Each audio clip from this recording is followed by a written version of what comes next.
आज तो है ને મેં વલોણામ સાસ બનાવી હો. ગામડું ઈ તો ગામડું છે હો, બાકી આવા જલસા શહેરમાં જોવા મળે ખરા?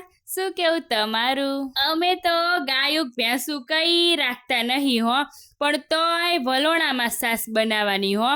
અમને તો હે ને ઝેણીની સાસ ના ભાવે, ઈ તો સાસ મીઠી જ ના લાગે. વલોણાની સાસ તમે ખાજો, જેવી મીઠી લાગે હે.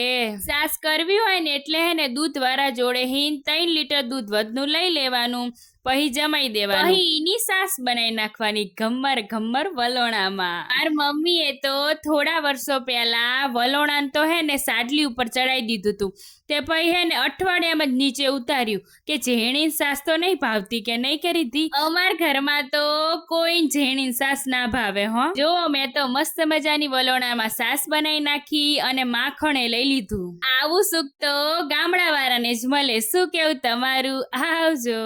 ઘમ્મર ઘમ્મર મારું વલોણું ગાજે, શ્યામ આવીને મારી મટકી ફોડે, અરે રે શ્યામ આવીને મારી મટકી ફોડે.